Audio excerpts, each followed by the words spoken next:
আমি মূল ঘটনায় যাচ্ছি। এখানে লেখা আছে যে আমি চাই ঘটনাটা পড়ে শোনানো হোক। ঘটনাটা খুবই ছোট, কিন্তু ঘটনার কোনো ব্যাখ্যা আজও আমি খুঁজে পাইনি। ঘটনাটা 2010 সালে। তখন সবেমাত্র ভার্সিটিতে ভর্তি হয়েছি।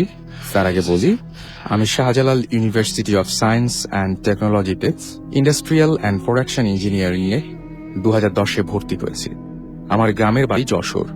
আমি ও আমার 4 বন্ধু 2009 সালে একই সাথে শাহজালাল ইউনিভার্সিটিতে ভর্তি পরীক্ষা দিতে আসি। যেহেতু এটাই আমাদের শেষ পরীক্ষা, তাই আমরা সিলেটে কিছুদিন থাকা এবং কিছু দর্শনীয় জায়গা দেখার সিদ্ধান্ত নিই। প্রথমবার সিলেটে আসার কারণে আমরা কেউই জানতাম না সিলেট শহর খুবই ব্যয়বহুল। সো কিছুদিনের মধ্যে আমাদের টাকা শেষ হয়ে যায়। শুধুমাত্র আমার কাছে টাকা ছিল, তাই বেড়ানোর এবং খাওয়ার সকল টাকা আমি দিই। ফিরে যাবার সময় আমি আমার এক পরিচিত ভাইয়ের কাছ থেকে টাকা ধার নিই। আমরা ডিসিশন নিয়েছিলাম যে ফিরে গিয়েই ওই ভাইয়ের টাকা ফেরত পাঠাবো। কিন্তু আমার শুধুমাত্র একটি বন্ধু বাদে সবাই আমার কাছে টাকা দিয়ে দেয়, শুধু সেই দিতে পারলো না। এবং যেহেতু আমার ওই ভাই আমার পরিচিত ছিল, তাই আমি ওই ফ্রেন্ডের টাকা সহ তাকে ফেরত পাঠাই। পরীক্ষায় শুধু আমি চান্স পাই এবং ভর্তি হই। সিলেটে প্রায় 4 মাস থাকার পর ওই ফ্রেন্ড একদিন আমাকে ফোন দিয়ে বলে যে সে এখন সিলেটে এসেছে এবং সে আমার সঙ্গে দেখা করতে চায়। তো আমি ওর সঙ্গে দেখা করি, এবং যেহেতু ওর বাস ছিল রাতে, তাই সারাদিন আমরা একসাথে কাটাই। কিন্তু আমার কাছে মনে হচ্ছিল কোনো একটা কারণে ও খুবই ডিপ্রেসড, এবং সারাদিন ও কিছু না খেয়েই কাটিয়ে দিল। রাতে যখন ওকে বিদায় জানাতে বাস স্ট্যান্ডে যাই, তখন বাসে ওঠার কিছুক্ষণ আগে ও সেই টাকাটা যেটা আমি দিয়েছিলাম সেটা ফেরত দিতে চাইল। আমি না নিতে চাওয়া সত্ত্বেও ও আমাকে টাকাটা নিতে বাধ্য করে। মানে এটা সেই ফ্রেন্ডটি টাকাটা দিয়েছিল না। ও বাস ছেড়ে যাবার 30 মিনিট পরেই ওর বাবার কাছ থেকে ফোন পেলাম এবং জানতে পারলাম ও নাকি সেদিন সকালেই মারা গেছে। কথাটা কোনোভাবেই বিশ্বাস করতে পারছিলাম না। দ্রুত সেই বাস স্ট্যান্ডে ফিরে গিয়ে ওই বাসের সুপারভাইজার যিনি ছিলেন তার নাম্বারটা নিয়ে ফোন করে জানতে পারলাম যে ওই সিটটা ফাঁকা রয়েছে এবং ওই সিটের যাত্রী আসেনি, কিন্তু বাস কাউন্টার থেকে টিকেটের একটা অংশ স্পষ্টভাবে লেখা ছিল আমার বন্ধুর নাম আর মোবাইল নাম্বার। টিকেটের সেই অংশটা এখনো আছে আমার কাছে, সেটা আমার বন্ধু স্মৃতি। এইটা হচ্ছে ঘটনাটা পাঠিয়েছেন একজন। নামটা তিনি লিখেছেন জয় বিশ্বাস এবং সিলেট থেকে। আচ্ছা, অলরাইট। তো এই ছিল ঘটনা, এবং এর আমার সঙ্গে প্রথমেই আজকে জয়েন করছেন ফারহান। এবং ফারহান, কোনো কথা না বলে আগে সরাসরি আমরা ঘটনায় চলে যাব। আমি ফারহান প্রবীণ বিশ্ব, পুরান ঢাকা। আমি চার্টার্ড অ্যাকাউন্টেন্সিতে স্টাডি করতেছি। তো আমি প্রথমেই আমার পুরান ঢাকা একটা ছোট্ট ঘটনা দিয়ে স্টার্ট করতে চাই। শিওর। আমি লোকেশনটা আসলে বলবো না। No problem. এটা একটা বাসার এবং অনেক পুরনো একটা বাসার একটা ঘটনা, এবং সেটা বাথরুমের সাথে রিলেটেড। বাসাটা এমনি কোনো প্রবলেম হতো না, কিন্তু বাথরুমে বেশ কিছু প্রবলেম দেখা দিত। বাসাটা প্রায় ব্রিটিশ পিরিয়ডের বাসা, এবং বাসার যেটা প্রথমে দেখতো যে বাসার যে সার্ভেন্ট যারা আছে তারা বাসার উঠানে ঘুমাইতো রাতে, এবং তারা দেখতো যে রাতের বেলা বাসার কোনো একজন সদস্য, এবং পুরো আরেকটু বলে রেখে যে আমি পুরান ঢাকার যে বাসাগুলোর টয়লেট যেগুলো, বাথরুম যেগুলো, সেগুলো অনেকটা বাসার সাথে অ্যাটাচড না, অনেকটা বাসা থেকে কিছুটা দূরে। ওকে। হ্যাঁ, তো দেখা যেত যে যারা উঠানে সার্ভেন্টরা ঘুমায় থাকতো, তারা দেখতো যে বাসার কোন এক সদস্য বাথরুমে রাতে যাচ্ছে, এবং দেখতো যে বাথরুমের ঠিক পাশে একটা ছিল মেন হল, এবং সদস্যটা বাথরুম থেকে বের হয়ে মেন হলের ধাক্কা করে ওখানে ঢুকতেছে। মানে এটা দেখে তারা খুব অবাক, এটা তো হওয়া সম্ভব না, তাই না? এবং তারা যখন সকালে বাসার সদস্যদের সাথে কথা বলতো, তারা বলতো যে না, আমরা তো এরকম কখনোই রাতে টয়লেটে যাইনি, এরকম সময় আমরা টয়লেটে যাইনি। তো এটা ছিল একটা ঘটনা। তারপরে তাদের সাথে আরো বেশ কিছু ঘটনা ঘটে বাথরুমের রিলেটেড, সেগুলো হচ্ছে যে বাসার সদস্য গুলা যখন বাথরুমে যেত রাতে, তখন তারা যখন বাথরুমের গেটটা লক করতো, ঠিক কিছুক্ষণ পরই বাথরুমের অপর পাশ থেকে, মানে বাইরে থেকে গেট নক করা শুরু করতো, অনবরত নক করা শুরু করতো। তারা যখন নক করে মানে আশেপাশে চেক করতো, তারা কাউকেই খুঁজে পেত না। তারা এটা নিয়ে খুব ভয় পেত, এবং তারা একসময় তারা বুঝতে পারতো যে তাদের বাসায় বাথরুমটা আসলেই কোনো একটা উইয়ার্ড কিছু আছে ওখানে, বা কোনো একটা প্রবলেম আছে। তারা এটা বুঝতে পারতো একসময়। তারপরে ফাইনালি আরো কিছু ঘটনা ঘটে, যেমন পরিবারের সদস্য এগুলো ফেস করে যেটা যে তারা যখন টয়লেটে যেত, বড় বড় গামলায় তো পানি ভরা থাকতো। একজন নাকি দেখে যে পানিটা থেকে পানি যখন উঠাতে যাবে সে মগটক দিয়ে, দেখে যে পানিতে তো প্রতিবিম্ব পড়বে, তাই না আমাদের? তো সে তার সাথে দেখতো যে সে অন্যরকম একটা পার্সোনালিটি, তার সাথে তার পিছন দিক দিয়ে হয়তো বা আরেকজন কাউকে দেখা যাচ্ছে। মানে ছায়ায় সে একা না হ্যাঁ, আর কি। সে একা না। এগুলো জিনিস দেখার পরে তারা খুব ভয় পেত এবং তারা বুঝতো যে না আসলে কোনো প্রবলেম, এই বাসাটা যেহেতু অনেক আগে ব্রিটিশ পিরিয়ডের বাসা, হুম। তো প্রবলেম হইতেও পারে। এবং ফাইনালি সবকিছু সমাপ্তি যেটা নিয়ে ঘটলো সেটা হচ্ছে বাসার যে মালিক ছিল, তার যে বৃদ্ধা মা ছিলেন, উনি একদিন রাতে টয়লেটে যান এবং উনি আর টয়লেট থেকে ফিরে আসেন না। তো সকালবেলা ওনার লাশ টয়লেট থেকে উদ্ধার করা হয় এবং তার লাশের যে অবস্থা পাওয়া যায় সেটা হচ্ছে যে ওনাকে বাসার সদস্যরা মনে করে যে সে হয়তো স্ট্রোক করে মারা গেছে, কিন্তু তাকে দেখা যায় যে পরে তার ঘাটটা ভাঙা ছিল। আচ্ছা হ্যাঁ, আচ্ছা। মানে এই জিনিসগুলো দেখার পরে একসময় তারা বাসাটা পুরোটাই ভেঙে ফেলে এবং সেখানে একটা অ্যাপার্টমেন্ট এখন অলরেডি হয়ে গেছে। মানে এগুলো আমি ছোটবেলায় শোনার ঘটনা, এখন অলরেডি ওখানে একটা অ্যাপার্টমেন্ট হয়ে গেছে। তো এরপর থেকেই মানে সমাপ্তিটা ঘটে এবং ওই বাসার যে মেন হলটা ছিল ওইখান থেকে নাকি একটা সার্ভেন্টের লাশ পাওয়া গেছিল একবার। ওকে তো এই ছিল ভাইয়ের ঘটনা। ওকে, তারপরে তারপরে আমি মূল আমার ঘটনায় আসছেন আপনি এখনো। আচ্ছা, Fine. তো আমি আমার এখন যে ঘটনাটা শেয়ার করবো সেটা হচ্ছে আমার কাজিনের ঘটনা এবং ও এখন বেঁচে নেই আসলে। ওর কাজিনের ঘটনাটা আমি সেটি শেয়ার করছি। ও প্রথমে যেটা হয় যে ও অস্ট্রেলিয়াতে পড়াশোনা করতে যায়, অস্ট্রেলিয়া একটা ইউনিভার্সিটিতে পড়াশোনা করতে যায় এবং ও ছিল অনেকটা কনজারভেটিভ মাইন্ডের, মানে মানুষের সাথে খুব একটা মিশতো না। এবং ও একদিন যেটা ফেস করে সেটা হচ্ছে ওর ভার্সিটির লাইব্রেরিতে একদিন পড়ছিল। একসময় সে বই ঘাটতে ঘাটতে লাইব্রেরি থেকে একটা অদ্ভুত রকমের ব্ল্যাক ম্যাজিকের একটা বই পায় সে, আচ্ছা। এবং সে বইটা তার বাসায় নিয়ে আসে অস্ট্রেলিয়াতে। হুম। তো বাসায় নিয়ে আসার পরে ওই বইটা সে ঘাটাঘাটি করে, সেখানে ব্ল্যাক ম্যাজিকের বেশ কিছু রুলস এর কথা লেখা ছিল, অদ্ভুত অদ্ভুত বিষয়ের কথা লেখা ছিল। সেইগুলো পড়ার পরে চিন্তা করলো যে না, এই জিনিসটা আমার কাছে রাখাটা ঠিক হবে না, আমি এর পরের দিন লাইব্রেরিতে সেটা ফেরত দিয়ে আসি। সে যথারীতি এবং সে বইটা থেকে একটা কাগজ পেল, বইটা থেকে একটা মানে কাগজের টুকরা পেল এবং কাগজের টুকরাতে বেশ কিছু অদ্ভুত ভাষায় সে লেখা ছিল এবং একটা নকশার মতো একটা কি যেন ওখানে আঁকা ছিল। ওকে। তো হ্যাঁ, এইটার ডেফিনেশন সে কিছুই বুঝতে পারেনি এবং সে করে কি, ওই কাগজটা সে নিজের কাছে রেখে দেয় এবং বইটাকে এর পরের দিন লাইব্রেরিতে ফেরত দিয়ে আসে। সো যেদিন সে লাইব্রেরিতে বইটা ফেরত দিয়ে বাসায় ফিরে রাতে, সেদিন ওই কাগজটা নিয়ে সে আবারও চিন্তা করে যে এই কাগজটা আমি আসলে কেন রেখে দিলাম, এটা আসলে মানে আমার রেখে দেওয়া তো উচিত হয়নি।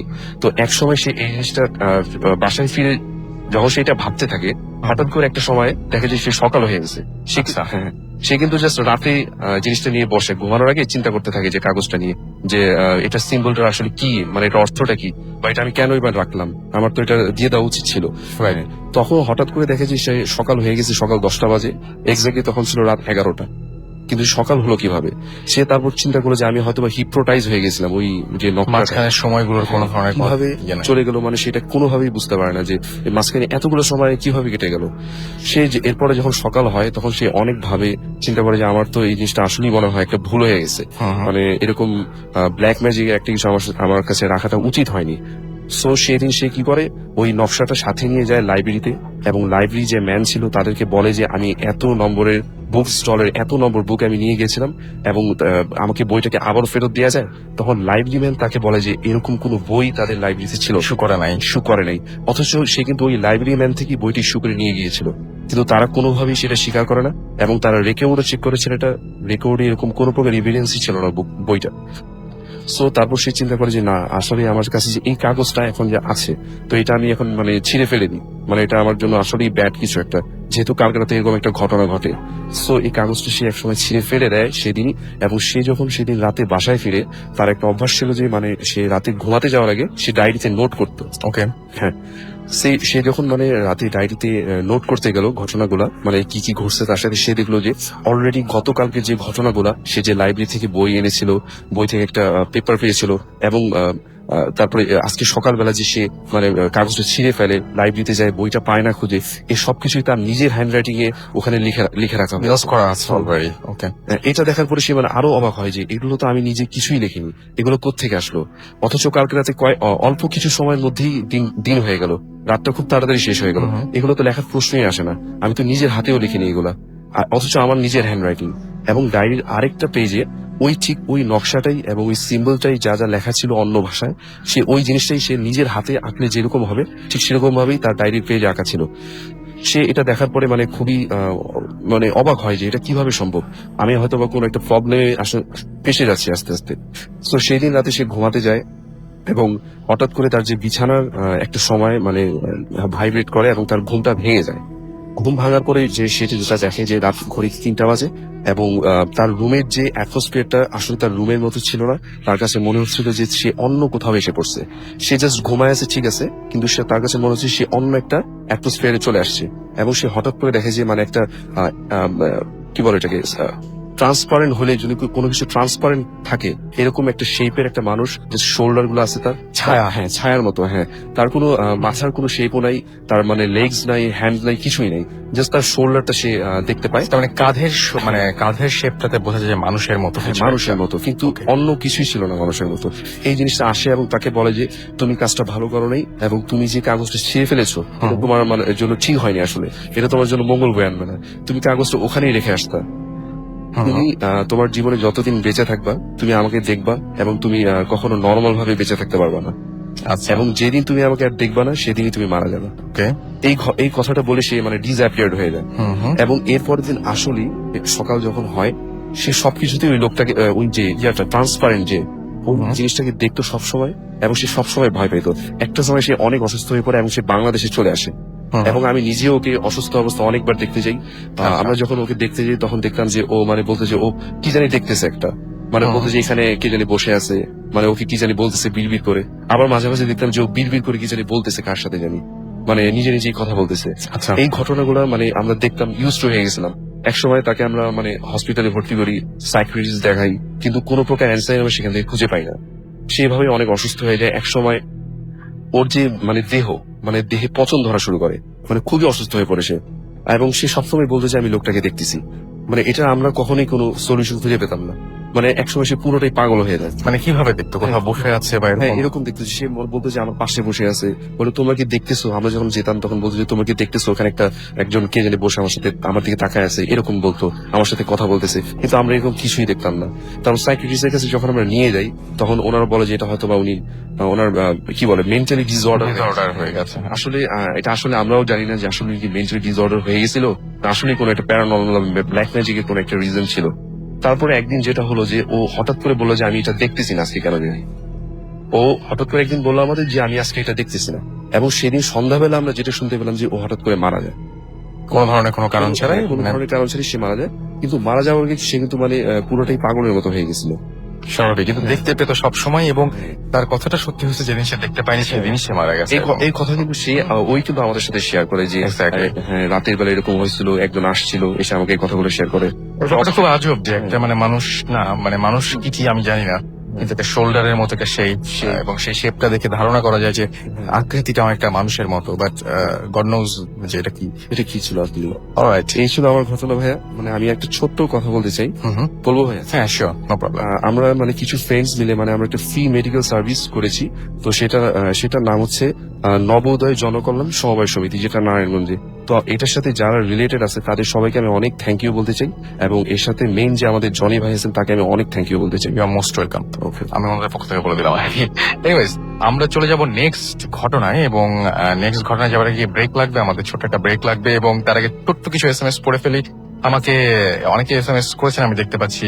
মেহেদি ফ্রম মিরপুর লিখেছেন, ভাইয়া কালকে আমার এক্সাম, তাও আমি মিস করিনি। আমি জানি না কিছু, এটা আমি একবার বলেছি যে পরীক্ষার আগে পড়াশোনা করাটা সবথেকে বুদ্ধিমানের কাজ। আবির লিখেছেন আমাদেরকে মাহাদিপুর থেকে, এবং তিনি বলেছেন যে রাসেল ভাই অনেকগুলো এসএমএস করেছি কিন্তু একটা পড়া হয়নি, আমি পড়ে ফেলাম আপনার এসএমএস। সুমন চিটাগাং থেকে এসএমএস করেছেন, তার ওয়াইফ কলি ভূত এফএম শুনে ভয় পাচ্ছেন, তাকে একটু সাহস দিতে বলেছেন। আচ্ছা, আমরা সাহস দিলাম।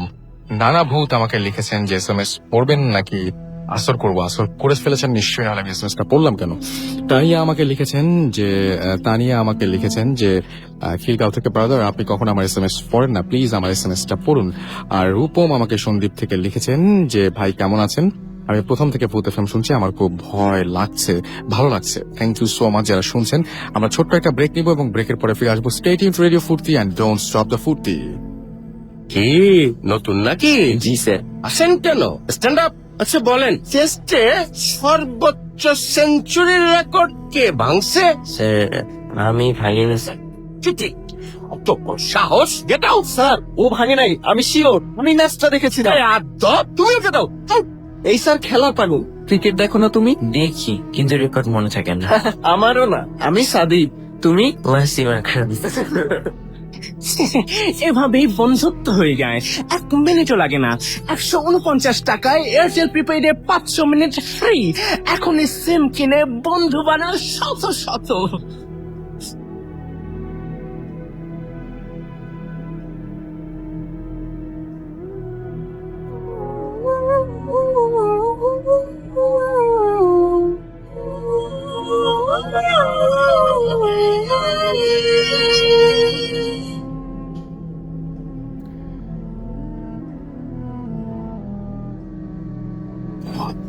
FM presented by Airtel.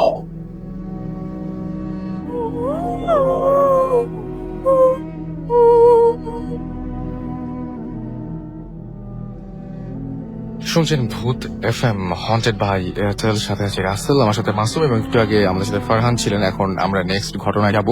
তবে তার আগে জানিয়ে দিই, যারা এসএমএস করছেন, এসএমএস করার নিয়মটি হচ্ছে শাউট লিখে স্পেস দিয়ে আপনার নাম লিখে স্পেস দিয়ে আপনার মেসেজ লিখে পাঠিয়ে দিন 9840 নাম্বারে। আর এছাড়া যারা আমাদের ইমেল করতে চান তাদেরকে আরো একবার ইমেল অ্যাড্রেসটি বলে দিচ্ছি, boothfm@radiofurti.fm। আমি বারবার করে বলছি যে আমাদের কাছে ইমেলটা খুবই জরুরি, এবং ইমেলে মাধ্যমে আপনার স্টুডিওতে উপস্থিত থাকাটাও অনেক বেশি জরুরি। অলরাইট, আমরা চলে যাব নেক্সট ঘটনায়। আমাদের সঙ্গে এই মুহূর্তে উপস্থিত আছেন আরো একজন আমাদের গেস্ট। আজকে তিনি অনেক কষ্ট করে এসেছেন এবং অনেক ব্যস্ততার মাঝে এসেছেন। আমি ইনফ্যাক্ট মানে গত সপ্তাহেও চেয়েছিলাম উনি আসুন, সময় দিতে পারেননি তার ব্যস্ততার কারণে। আমরা তার পরিচয়টাকে জেনে নিব, তারপর তার কাছ থেকে ঘটনাটা শুনবো। আপনার পরিচয়টা প্লিজ একটু বলবেন সবাইকে। হ্যালো লিসেনার্স, আমি প্রীতিশ কুমার সরকার। আমি বর্তমানে সাউথ ইস্ট ব্যাংকে এক্সিকিউটিভ ভাইস প্রেসিডেন্ট হিসেবে কর্মরত আছি। আমি শান্তিনগর থেকে এসেছি। আমার গ্রামের বাড়ি রাজবাড়ী জেলার সূর্যনগরে। আচ্ছা, আমি আজকে যে ঘটনাটা বলবো সেটা আমার বাবার ঘটনাকে কেন্দ্র করে, জি, যেটা 1956 সালের ঘটনা। আমার বাবা খুব শৌখিন মানুষ ছিলেন এবং উনি হুইল বড়শি দিয়ে মাছ ধরাতে বেশ এটা তার একটা শখ ছিল আর কি। আমাদেরও 2টা পুকুর ছিল এবং সেখানে অনেক বড় বড় মাছ ছিল, এবং তৎকালীন সময়ে যাদের অনেক পুকুর ছিল তারা ওনাকে প্রায় দাওয়াত দিয়ে নিয়ে যেতেন যে মাছ ধরার জন্য, শুধু এটাকে উপভোগ করার জন্য। তো সেরকম একটা ঘটনা আমি আজকে বলছি যে আমাদের এক আত্মীয়র বাড়ি, যেটা আমাদের বাড়ি থেকে প্রায় 5 মাইল দূরে, তৎকালীন সময়ে যেখানে হেঁটে যেতে হতো কাঁচা রাস্তা দিয়ে, সেখানে উনি একদিন গিয়েছিলেন। ওনার 4-5 জন বন্ধু বান্ধবকে সঙ্গে করে উনি সেই বাড়িতে মাছ ধরতে যান। সেখানে বেলা 10টার দিকে ওনারা মাছ ধরা যখন আরম্ভ করেন, ঘন্টাখানেকের ভিতরেই একটা প্রায় 5 কেজি ওজনের রুই মাছ পেয়ে যান, এবং সেটা উনি বাড়িওয়ালাকে দিয়ে দেন, এবং সেই মাছ রান্না করে তাদের দুপুরবেলার খাওয়ানো হয়। ওনারা বিকালের দিকে আরো 2টা মাছ পান, 2টাই রুই মাছ, এবং একটার ওজন ছিল প্রায় 7 কেজি মতন, এবং সবচাইতে বড় যেটা ছিল সেটা প্রায় 15 কেজি ওজনের একটা রুই মাছ, অনেক বড়, তার মানে। অনেক বড়। তো সেই রুই মাছ নিয়ে ওনারা যখন বিকালে ওই 7 কেজির মাছটা বাড়িওয়ালাকে দিয়ে দেন, এবং ওই বড় মাছটাকে দিয়ে অন্য বন্ধু বান্ধব মিলে বিকালে সেখান থেকে রওনা দিয়ে হেঁটে বাড়ির উদ্দেশ্যে রওনা দেন। তো সেখানে ওই মাছটাকে আনার জন্য 2 বন্ধু একটা বাঁশের মাঝখানে মাছটাকে বেঁধে একজন আগে এবং আর একজন পিছনে এইভাবে করে আসছিলেন, এবং গল্প গুজব করতে করতে তারা আসছিলেন। তখন তো কত রাত হবে, মানে তখন বিকালবেলা, বিকালবেলা, মানে সন্ধ্যা তখনও শুরু হয়? হ্যাঁ, তখনও সন্ধ্যা শুরু হয় নাই, কিন্তু যেহেতু 5 মাইল দূরে, জি জি, এটা বাড়ির কাছে আসতে আসতেই সন্ধ্যা হয়ে যায়। আচ্ছা। এবং বাড়িতে আসতে সেই কাঁচা রাস্তা দিয়ে আসার পরে কিছুটা পর মাঠের নামতে হয়, এবং মাঠের যে আইল বলে এটাকে, জি, আইল দিয়ে এসে আমাদের যে পুকুরটা আছে সেই পুকুরটা ছিল ঠিক মাঠের সাথে, সেই পুকুর পাড় দিয়ে আসতে হয়। ওই পুকুর পাড়ের ওইখানে সবাই বলতো যে এখানে ভূত বা প্রেতাত্মা বা অন্য কোনো পড়ি বা এই জাতীয় কিছু আছে বলে সবার ধারণা ছিল। ওখানে প্রচুর জঙ্গল ছিল, কিন্তু আমার বাবা যেটা বলেছিলেন যে উনি কখনো ভূতে বিশ্বাস করতেন না। কিন্তু ওই দিন আসার সময় ওইখানে দিয়ে যখন ওই ঠিক মাঠ থেকে যখন পুকুর পাড়ে ওঠেন, ওঠার সময় তার পায়ে একটা ইটের ডলার হোঁচট খান। আচ্ছা। তবে সেটাকে উনি কোনো আমলে নেন নাই, যেহেতু 4-5 জন বন্ধু বান্ধব ছিলেন সাথে, গল্প গুজব করতে করতে আসছেন, এবং সেটা ছিল জ্যোৎস্না রাত্রে। সেখানে সবকিছু দেখা যাচ্ছে, কোনো ভয়ের কোনো কারণ ছিল না। তো পুকুরের পরেই একটা বাড়ি, আমাদের এক আত্মীয়ের বাড়ি, তারপরে এলো আমাদের বাড়ি। তো এটুকু আসতে মোট হয়তো 2 মিনিট সময় লাগে মাত্র। জি। তো উনি বাড়িতে আসার পরেই মাছটা কাটার দরকার, যেহেতু বড় মাছ, এটা আমার মা অত বড় মাছ কাটতে পারতেন না। যখনই কোনো বড় মাছ ধরতেন বাবা নিজেই ওটাকে বটি দিয়ে কেটে তৎকালীন যে সমস্ত বন্ধু বান্ধব ছিল বা প্রতিবেশী ছিল তাদেরকে ভাগ করে দিয়ে কিছু অংশ আমাদের নিজেদের খাবার জন্য রেখে দিতেন। এটা ছিল নিয়মিত ঘটনা। তো ওই দিনকেও ওই মাছটাকে উনি কাটতে যখন বসেছে তখনই ওনার প্রচন্ড জ্বর এসে যায়। আচ্ছা।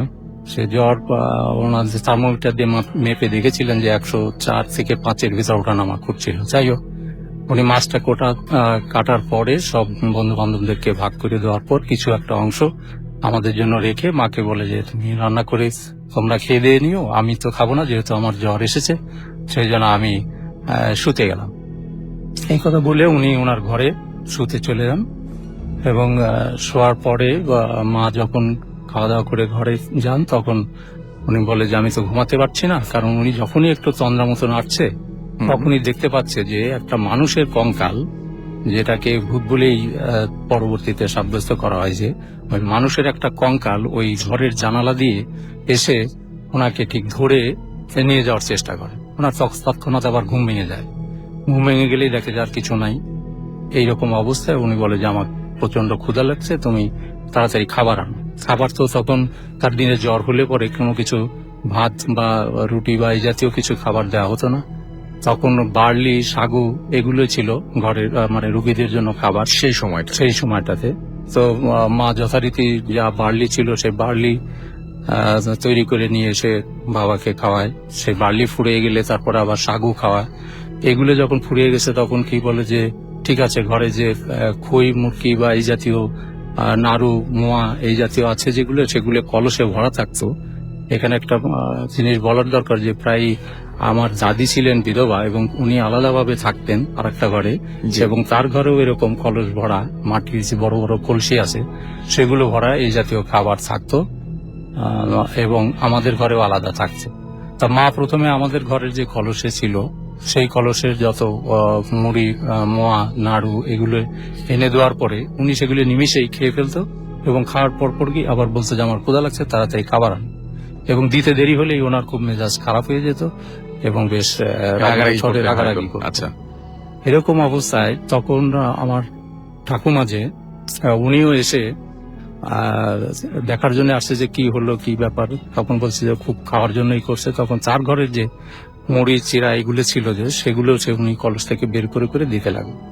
সারা রাত্রে ভরে উনি খেয়েছেন এবং এই দুই ঘরের 2 কলস মুরগি, মোয়া, নাড়ু, মুড়ি যা ছিল পুরাটাই উনি খেয়ে শেষ করতে, এবং শেষ হলেই সে আবার এটা তো বেশ অস্বাভাবিক ছিল। এর আগে তিনি এরকম কখনো করেননি। এরকম তো প্রশ্নই আছে না একদম। যে এরকম খাবার, এবং খাবার শেষ হলে উনি রাগত স্বরে আবার খাবার আনার জন্য বলছে। তা পরের দিন সকালবেলা উঠে আর ওই জাতীয় খাবার কিছু নাই। তখন এটা আষাঢ় মাস ছিল, তখন আমাদের প্রচুর আম ছিল, আম কাঁঠাল এগুলো ছিল। তখন যে আম কাঁঠাল কেটে দেওয়া আরম্ভ করলো এবং সেগুলো সে খাওয়া আরম্ভ করলো। এবং আশ্চর্যজনক হলো যে ঘরের নিচে যে আমাদের খাটের নিচে প্রচুর আম থাকতো, এগুলো যখনই যে 4-5টা করে বাটিতে করে এনে দিচ্ছে উনি মুহূর্তেই এগুলো খেয়ে শেষ করে ফেলছে। এইরকম দ্বিতীয় দিনও গেল, ডাক্তার আনা হলো। ডাক্তার এসে তখন দেখে বললেন যে না, জ্বর তোর সেরে যাবে, এই ওষুধ টষুধ দিল, কিছু কোনো অসুবিধা হবে না, হয়তো 1-2 দিনের ভিতরে সেরে যাবে। কিন্তু ডাক্তারের ওষুধ খাওয়ার পরে জ্বরের আর কোনো কমতি নেই এবং ওনার ওই একই অবস্থা। উনি দিনেও ঘুমাতে পারছেন না, রাত্রেও ঘুমাতে পারছেন না। আচ্ছা। রাত্রে যখন এরকম অবস্থা হয় তখন সেদিন 2টা হারিকেন জ্বালিয়ে তার মাথার কাছে একটা এবং পায়ের কাছে একটা রাখা হলো, যে হয়তো এই আগুন এড়িয়ে থাকলে হয়তো বা ওই ভূত বা ওই কঙ্কালটা আর আসবে না। কিন্তু উনি কোনোভাবেই তার কোনো উন্নতি হচ্ছিল না এবং উনি ঘুমাতে পারছিলেন না। ঘুমালেই উনি ওই স্বপ্ন দেখছেন এবং উনি তৎক্ষণাৎ ভয়ে ঘুম ভেঙে যাচ্ছে এবং ভেঙে দেখছেন যে আর কিছুই না। আচ্ছা। এই অবস্থায় তখন গ্রামের লোকজন সব জানাজানি হয়ে যায়। গ্রামের শত শত লোকজন ওনাকে দেখতে আসে এবং উনি নিজে যেহেতু বিশ্বাস করতেন না ভূতে এবং উনি কোনো কিছু এটা মানতে পারছিলেন না, কিন্তু গ্রামের লোকজনের পীড়াপিড়িতে 3য় দিন এসে সবাই বলল যে পাশের গ্রামের একজন গুণিন আছে, যে ওনাকে নিয়ে আসলে হয়তো এটা একটা সুরাহা হতে পারে। আচ্ছা, তখন ওই গুণিন লোকটাকে নিয়ে আসা হলো খবর দিয়ে। তো উনি এসেই বললেন যে হ্যাঁ, ওনাকে তো ভূতে ধরেছে, তো ওনার এটাকে সর্ষে বান করতে হবে। সর্ষে বান, হ্যাঁ, আচ্ছা। সর্ষে বান, এটার নাম হলো তাদের যে সর্ষে বান। সর্ষে বান জিনিসটা কি, যে সাদা সর্ষা, মুড়ি ভাজার যে পাত্র, মাটির পাত্র, জি জি, সেটার বালু দিয়ে যেভাবে মুড়ি ভাজা হয়, সেই জি। পাত্রে, একটা নতুন পাত্রে মাটির, সেই বালু দিয়ে সেই সর্ষাকে ভাজা হলো। সেই ভাজা হলো হলো ঘর, যেখানে খড়ের ঘর, যেটা ছনের ঘর থাকে, সেই সমস্ত ছনের ঘরের কয়েকটা কোণার থেকে ওই ছনগুলো বের করে নিয়ে আসে, সেগুলো দিয়ে জ্বালানি করে ওই সর্ষে ভাজা হয়, এবং ভাজার সময় সে মন্ত্রতন্ত্র পড়তে থাকে। আচ্ছা। তাদের সেই গুণিনের যে সমস্ত মন্ত্রতন্ত্র, সেগুলো পড়তে থাকে। প্রায় ঘন্টাখানেক ধরে সে ওই সর্ষে ভাজার পরে সেই ওই সর্ষে ভাজা সর্ষে এবং যেটা দিয়ে উনি ভাজলো, যে সমস্ত সোনের যে পোড়া জিনিসগুলো, ছাই, এই কতগুলো একটা কলার পাতার ভিতরে মুড়ে এটাকে সে যেই ঘরে উনি শুতেন, সেই ঘরের মাটির মেঝের নিচে গেড়ে রাখলেন, আচ্ছা, পুঁতে রাখলেন। পুঁতে রাখার পর বললো যে এখন উনি ভালো হয়ে যাবে, আপনারা আর কোনো চিন্তা করবেন না। জি। তো ওই দিন রাত্রে এরকম আবার সেই যখন উনি তন্দ্রা মতন আসছেন, তখন দেখছেন যে একটা ওই সেই কঙ্কালটা আবার আসছে জানালায়। জানালায় এবার সে তাকে আর ধরতে পারলো না। ধরার আগেই তিনি যেটা দেখলেন, যে উনি ওনারা তৎকালীন সময়ে যে পিসি সরকারের ম্যাজিক দেখতেন, তো উনি দেখছেন যে ওই রকম যে ভূতটা যখনই এবার আসছে, জি। পিছন থেকে সেই পিসি সরকার একটা উইল ফোর্স করছেন, মানে তার হাত দিয়ে ডান হাতটাই এরকম করে ধরে পিছন দিকে যখন এরকম ভাবে উইল ফোর্স করে টানছেন, তখন ওই কঙ্কালটা ওই পিসি সরকারের হাতের ভিতরে ছোট হয়ে আস্তে আস্তে ছোট হয়ে তার হাতের ভিতরে চলে যাচ্ছে। এটা স্বপ্নে দেখছেন তিনি? হ্যাঁ, উনি স্বপ্নে দেখছেন তখন এই জিনিসটা। এতদিন দেখেছেন যে তাকে ধরে নিয়ে যাচ্ছে জানলা দিয়ে, কিন্তু এখন স্বপ্নটা পুরো এখন দেখছেন যে উনি আসার আগেই কঙ্কালটা ওই জাদুকর সেই জিনিসটাকে হাতের ভিতর নিয়ে নিলেন। নিয়ে নেওয়ার পরে সে এটাকে পায়ের নিচে ফেলে বুট দিয়ে তাকে পিষে মাটিতে পুঁতে ফেললো। আচ্ছা, পুঁতে ফেলার পরই ওনার ঘুম ভেঙে গেল, এবং ঘুম ভেঙে উনি যেটা দেখলেন যে ওনার জ্বর সেরে গেছে সম্পূর্ণ, সমস্ত শরীর ভিজে গেছে ঘাম হয়ে জ্বর ছুটে গেছে, এবং তখন থেকেই উনি সুস্থ হয়ে গেলেন। এবং এই যে 3 দিন যে জিনিসটা, জি। এটাই একটা মানে ইন্টারেস্টিং, এবং উনি না বিশ্বাস করলে উনি পরবর্তীতে স্বীকার করেছেন যে এটা তাকে ভূতেই ধরেছিল। এবং সেটা হচ্ছে অনেক আগের ঘটনা, এবং তিনি ভূত যে মানে বা যাই বলি না কেন, সেটা তার শরীর থেকে যে চলে গেছে তার মতো করে দেখেছেন এবং তার মতো করে ফিল করেছেন। একটা কোশ্চেন আপনার কাছে শুধুমাত্র, যে কি মনে হয় যে আপনি এটা বলেন 1956 ওই সময়ের ঘটনা, তো ওই সময়ে এই ঘটনাগুলো ঘটতো, এই ব্যাপারগুলো কি এখনো গ্রামে ঘটে বলে মনে হয়? তারপরেও ওটা তো ছিল আমার বাবার জীবনে। তারপরে আমি যখন ইউনিভার্সিটিতে পড়তাম, তখনকারও 2-3টা ঘটনা আছে, যেটা আমাদের ওই পুকুরকে কেন্দ্র করেই। আচ্ছা, সেটাকে আমি এখন বলবো না, আমার মনে হয় যে একটু পরে আমরা শুনি, একটা ছোট্ট ব্রেক নেই আমরা, ব্রেক নেওয়ার পরে তারপরে আমরা আবারও নিয়ে আসবো। আমরা আপনারা আমাদের সঙ্গেই থাকুন। আমি প্রথমে আপনার পরিচয়টা দিন, এবং পরিচয়টা দেওয়ার পরে তারপরে আপনি আপনার ঘটনা শুরু করেন। মিরুনা, আমার গ্রামের বাড়ি মাদারীপুরে। ওকে। আমি যে ঘটনাটা বলবো সেটা আমার আম্মুর ঘটনা। আমাদের গ্রামের বাড়ি, ওইখানে আমাদের বাড়িতে বেশ বড় বাগান আছে।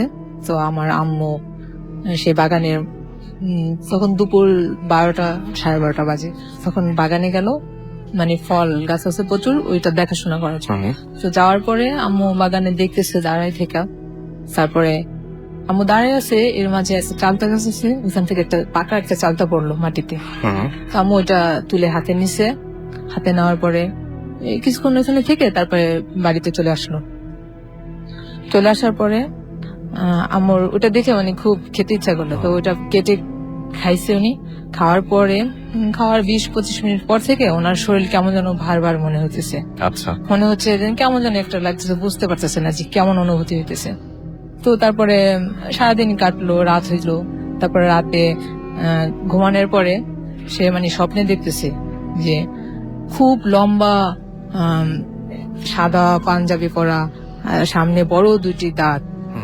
এটা দেখতেছে যে সে দাঁড়াইয়া বলতেছে যে আমি এরকম জিন তোর সাথে আসতে চাই, তুই চাল চাটা খাওয়ার পর থেকে আমি তোর উপরে ভর করছি, আমি তোর সাথে আসতে চাইতেছি, তুই যদি আমাকে আসতে যাস তাহলে তোর অনেক উপকার হবে। আচ্ছা। তো এরকম হঠাৎ ঘুম ভেঙে গেছে, তো দেখে কেউ নেই। তারপরে সকালবেলা সবাইকে জানাইলো যে আমি এই ধরনের স্বপ্ন দেখছি। এটা কি? তো হয়তো বলছে যে দেখতেই পারে, কত ধরনের স্বপ্নই তো দেখে মানুষ। তারপর এরকম গেল। তো আম্মু যখন আবার দিনের বেলা একা একা কাজ করতেছে বাড়িতে, তো তখন দেখে কি দূরে আবার এসে ওরকম দাঁড়িয়ে রয়েছে। রাতে যাকে দেখলো ওই আবার ওইভাবে দাঁড়ায় আছে, সাদা পাঞ্জাবি পরা। তো আম্মুকে বলতেছে যে রাতে যে স্বপ্নটা দেখছিস আমি ছিলাম, আমাকে এরকম আসতে দে, না হলে তোর কিন্তু আমি ক্ষতি করবো যদি আমাকে আসতে না দেস তোর সাথে। তো আম্মু দেখে একটু চমকে গেছে, আবার দিনের বেলা সেটাই দেখলো, রাতে যেটা দেখলো। তারপরে আবার সবাইকে জানাইলো, আব্বুকে জানাইলো যে আমি এরকম কি দেখি বারবার, এরকম বারবার ঘটনা হইতেছে। আম্মু যখনই একা থাকে তখনই ওটা আম্মুর সামনে এসে দাঁড়ায়। আচ্ছা। এরকম জানানোর পরে তো ফ্যামিলি সবাই ভাবছে যে কিছু একটা হয়েছে, তাই কবিরাজের কাছে নেওয়া উচিত। তারপরে আমাদের পাশের গ্রামে এক কবিরাজের কাছে আম্মুকে নিয়ে গেল। নিয়ে যাওয়ার পরে ওই কবিরাজ আবার মানে বসাইয়া তারপরে জিন টিন হাজির করতে পারে। তো আম্মুকে বসায় টসায় উনি যেভাবে জানে আর কি, যেটা তো জিন হাজির করতেছে। জিন হাজির করার পরে ওই জিনটা আর কি বলতেছে যে তোর মতো কবিরাজ আমার কিছুই করতে পারবে না, আমি ওর সাথে আসবো বলছি, আমি ওর সাথে আসবোই, তুই আমার কিছুই করতে পারবি না, তোর আসন সহকারে আমি ভাঙ্গা ফেলবো তুই যদি কিছু করার চেষ্টা করিস। কবিরাজকে বলতেছে ওই জিন। তবে এটা বলার পরে বলতেছে যে তুই আর কি করবি, বড় জোর তুই ওর সাথে তাবিজ দিবি, এর বেশি তো আর কিছু করতে পারবি না। তো আম্মুর সাথে ঠিক তাই করলো, কবিরাজ তাবিজ দিবে, এরপরে তার কিছু করতে পারে না। আম্মুর সাথে তাবিজ দেওয়ার বলছে যে ও যখন রাস্তাতে হাইটা যাবে তখন আমি ওই তাবিজ ফু দিয়া নষ্ট করে দিব। তারপর ঠিক তাই করছে, মানে আম্মু বাসায় যেতেছে, আম্মুর সাথে 2টা তাবিজ দিছে ওই কবিরাজ। তো যাওয়ার পথে একটা তাল গাছ আছে বাড়ি, ওই কবিরাজ বাড়ি থেকে বের হওয়ার পথে একটা তাল গাছ। তো আম্মু দেখতেছে যে তাল গাছে 2 পা ছড়াইয়া বিশাল ওই লোকটা বসে আছে, সামনে বড় বড় 2টা দাঁত। তারপরে দেখলো যে আম্মুর হাতের দিকে ফু দিতেছে, ফু দিয়া আম্মুর তাবিজ মানে বাসায় যেয়া ওই আম্মুকে মানে ইশারায় বললো যে তুই বাসায় যেয়া খুলে দেখিস তোর তাবিজের মধ্যে কিছুই নাই। উনি যে আরবি লিখে দিছে যা দেখবি কিছুই নাই তোর তাবিজের মধ্যে। তো ঠিক তাই করছে, খুলে দেখে কি শুধু ছাইয়ের মতো এরকম পড়ে আছে তাবিজের মধ্যে। আচ্ছা। এটা দেখলো। তারপরে ওরকম আম্মুর সাথে সব সময় দেখা হইতেই আছে ওনার, খালি ওই একই কথা বলে যে আমাকে আসতে দে তোর সাথে। তো এইভাবে অনেকদিন চলতে থাকে। তারপরে আমার মেজো বোন প্রেগনেন্ট ছিল, তো উনি আমাদের বাড়িতে এক রাতে আমি, তারপরে আমার মেজো বোন আর আম্মু 3জন একই খাটে ঘুমাই, আম্মু মাঝখানে ঘুমায় আমাদের 2 বোনের। তো রাতের বেলা মানে আম্মু আমাদের সাথে ঘুমানো ছিল, ও ফজরে আজান দিছে এমন টাইমে ওই আমার মেজো বোন উঠছে ঘুম থেকে। জাগার পরে দেখে কি কে যেন গুনগুন করে কান্না করতেছে। তারপর আম্মুরে হাত দিয়া খোঁজার চেষ্টা করলো যে কে কান্না করতেছে। তো এখন দেখে কি আম্মু পাশে নাই। তা আপু উঠা লাইট অন করছে, লাইট অন করার পরে ঘাট থেকে নামতেছে যে কে কান্না করে খোঁজার জন্য। নাইমা দেখে কি আম্মুর মাথার সাথে পা বাজছে, পা বাজার পরে তারপরে দেখে কি আম্মুর পুরো বডিটা খাটের নিচে, আর মাথাটা কোন রকম একটু বের করা। তো সবাই চিৎকার করে উঠছে, পরে সবাই আসছে, আয়সা সবাই মিলা আম্মুরে তোলার চেষ্টা করছে, আম্মুকে স্পর্শই করা দিতেছে না। স্পর্শ করলেই আম্মু চিৎকার পেরে উঠে, মানে তার শরীর এত ব্যথা বোঝা দিতেছে। তো সবাই তুলছে খাটের উপরে তোলার পরে দেখে কি যে আমাদের ফেস যেমন স্বাভাবিক থাকে, আমরা মানুষ যেরকম থাকি, আম্মুর চেহারাটা ওরকম নাই। আম্মুর ফেস পিছনের দিকে ঘুরাই ফেলছে পুরা, মানে আমি এটা নিজেই দেখছি, আমি তো সাথেই ছিলাম, যে আম্মুর ফেসটা সামনের দিকে নাই, পিছের দিকে। তারপরে সবাই মানে অবাক এই জিনিসটা দেখে যে কিভাবে এটা হলো। তবে সবাই তো খুব কান্নাকাটি করতেছে, আম্মুকে স্পর্শই করা যেতেছে না, সে এত ব্যথা শরীরে। তারপরে ওই যেই কবিরাজের কাছে আরেকবার নেওয়া হয়েছিল, ওই কবিরাজকে আবার ডাকা হয়েছে আমাদের বাসায়। তারপর ওই কবিরাজ আসলো, আসার পরে আবার ঠিক একইভাবে ওনাকে হাজির করলো ওই দিনকে। তো উনি বলতেছে যে এটা আমি করছি, ও আমাকে আসতে দেয় না, সেজন্য আমি ওর ক্ষতি করছি, আরো অনেক ক্ষতি করবো যদি ও আমাকে আসতে না দেয়। তারপরে পরের দিন এই ঘটনা হলো আজকে রাতে। পরের দিন রাত্রে ফজরের 5টার দিকে আমার বোনের ছেলে হয়েছে। তা ওই ছেলে বেবিটার বয়স 2 দিন হয়েছে। 2 দিন পরে ওই বেবিটা মারা গেছে, বিকেলের দিকে মারা গেল। তারপরে আবার আম্মুর সামনে আইসা উনি বলতেছে, মানে এটা আম্মু দেখতে পাইতেছে, উনি যখন একা আসতেছে আম্মুর সামনে আইসা বলতেছে, দেখ তোর কত ধরনের ক্ষতি করতেছি আমি, তারপর তুই আমাকে আসতে দিতেছিস না, আমি তোর মেয়ের ছেলেটাকে আমি খেয়ে ফেলছি। আচ্ছা এইভাবে আরো অনেক ঘটনা ঘটতেই থাকবে তুই যদি আমাকে আসতে না দিস। তো এরকম করার পরে এরকম চলতেই থাকে। এরপরে আর কোনো ক্ষতি করে নাই। তারপরে আর কি আম্মু হয়তো সারা দিছে যে হ্যাঁ আসো আমার সাথে। তারপরে উনি আসলে আমাদের উপকার করবে, ক্ষতি করবে না, উনি এটাই আম্মুকে বারবার জানাইতেছে। তারপর আসলো, তারপর আম্মু ঢাকায় আসতেছে, মাদারীপুর থেকে ঢাকায় আসতেছে আমার বোনের বাসায়। আসার পথে পদ্মা নদী আছে না, পদ্মা নদী আমাদের লঞ্চ পারাপার হইতে হয়, বাস থেকে নেমে তারপরে লঞ্চের পার হইতে হয়। লঞ্চে পার হওয়ার সময় আম্মু নদীর মধ্যে পড়ে গেছে। পড়ে যাওয়ার পরে আম্মুর সাথে আরো 2 জন পড়ছে মহিলা। ওই সিঁড়ি দিয়ে যখন পারে উঠতেছিল তখন পড়ে গেছে আম্মু। পড়ে যাওয়ার পরে আম্মুরে তো আমার সাথে আমার 2টা ভাইয়া ছিল, ওই ভাইয়ারা খুব খুঁজতেছে যে কোথায় গেল, নদীর মধ্যে পড়ে গেছে একদম, আর পাইতেছে না। স্পিড বোট দিয়ে খুঁজতেছে প্রায় 17 মিনিট হয়ে গেছে। আচ্ছা 17 মিনিট পরে দেখে আম্মু লঞ্চ যে 3-4টা লঞ্চ সারি বাঁধা পাশে ঘাটে, লঞ্চের পাখা বলে ওইটারে, পাখা ধরে বসে আছে। আমরা একদম শেষে চলে আসি, তারপরে কি হলো? শেষে তারপরে কি হলো? তারপরে মানে আম্মু যেটা পানির নিচে 17 মিনিট থাকার পরও দেখলো যে মানে সে এক কুলি পানিও খায় নাই, সে এতটুকু পানিও সে খায় নাই। সেটা থেকে তাকে ওই তার দিনেরা বাঁচিয়ে রাখছে, এভাবে অনেক হেল্প করছে। অলরাইট। তারপরে আম্মু ঢাকায় চলে আসলো, তাকে নিয়ে আসা হচ্ছে। তারপরে আমার যে বোনের বাসায় আসলো, সেই বোনের বাসার আমরা মানে কি কি ধরনের উপকার পেয়েছেন সেটা আমরা পরে শুনবো, আমরা শুধু জানলাম যে মানে পরে উনি অ্যাকসেপ্ট করেন এবং তারপর থেকে আপনারা উপকার করে অনেক উপকার করে আসছেন। ওকে, থ্যাংক ইউ। আপনারা আরেকবার বলতে হবে। Hello, everyone. I'm Munna. I'm from Independent University. I'm filmmaking intern করতেছি মোহাম্মদ মুস্তাফা কামালের সাথে। তো আজকে আমি যেটা শেয়ার করব, সেই স্টোরিটা অ্যাকচুয়ালি আমার সাথে মানে ঘটতে পারতো, জিনিসটা মানে আমি জিনিসটা ফেস করতে পারতাম, বাট আনফরচুনেটলি আমি বেঁচে গেছি, জিনিসটা ফেস করিনি। বাট আমার যে 3 জন ফ্রেন্ড আছে ওরা জিনিসটা ফেস করছে, সো ওদের কাছ থেকে যে আমি জানতে পারছি, সেটাই আজকে বলবো। তো হয়েছে কি, জাস্ট কিছুদিন আগে যে পূজা গেল, যে দুর্গাপূজা, তারপরে কালী পূজা গেছে। হ্যাঁ, ওই দুর্গাপূজার সময় যে দশমী পূজাটা হয়, তো আমার ফ্রেন্ডরা প্ল্যান করছে যে এই যে ওরা আর কি পূজা দেখতে যাবে। তো সবাই আমাকে তো ওর 3 জন প্ল্যান করছে, তো আমাকে যখন ইনভাইট করছে তখন আমি বলছি যে আমার তো এক্সাম আছে, তো আমার যাওয়া যাবে না, এখন যেতে পারবো না। তো ওরা 3 জনই আর কি চলে গেছে, তো খুলনাতে চলে গেছে। ওর একটা ফ্রেন্ড যার নাম আবির, ওর খুলনা, তো ওরা 3 জন চলে গেছে। যাওয়ার পর ওখান থেকে ওরা গেছে হলো পিরোজপুর। ওখানে ওই মানে ওরা জানছে ওইখানে যে পূজাটা হয় ওখানে খুব মানে জমজমাট হয়, প্লাস এখানে কনসার্ট হয়, অনেক হয়। তো ওরা ওইখানেই গেছে। প্রায় ওরা ওই পুজোতে কনসার্ট এনজয় করছে, প্রায় 2টা পর্যন্ত ওরা ওখানে কনসার্টে ছিল। আচ্ছা, কনসার্টে থাকার পরে শেষ হয়ে গেছে, যখন প্রোগ্রামটা শেষ হয়েছে প্রায় রাত 2টা বেজে গেছে। তো তখন শেষ হওয়ার পরে ওরা যখন বের হয়েছে তখন বাইরে কোনো ট্রান্সপোর্ট ছিল না। হ্যাঁ, তো ওরা তো খুব ঝামেলায় পড়ে গেছে, এখন কি করবে। তো ওখানে ওদের একদিন সময় করে বলছে চল হেঁটেই চলে যাই। তো বলছে যে এটি কি মানে মাথা খারাপ নেই, এত দূরে করতে হেঁটে নিয়ে যাবে। তো এখন তারা এদিকে এক একজন এক দিয়ে খুঁজতেছে। তো হঠাৎ তারা দেখতে পেলো যে কনসার্টের যে সাউন্ড সিস্টেম গুলো ছিল না, তো ওইগুলা একটা পিক আপে করে উঠাচ্ছে। তো তারা প্ল্যান করলো যে এটার মধ্যে কষ্ট করে চলে যায়। তারা যখন আলাপ করলো, বললো যে ভাই আমরা তো ঝামেলায় পড়ে গেছে, এখন আমরা তো যেতে পারতেছি না, আমাদের একটু হেল্প করেন। তো জিজ্ঞেস করলো যে আপনারা কোথায় যাবেন, বলতেছে আমি তো ভাই দিয়ে যাবো। আচ্ছা, তারপর বললো আচ্ছা ঠিক আছে তাহলে উঠেন, আমরা ওইখানেই যাচ্ছি, সমস্যা নেই। তো উঠছে।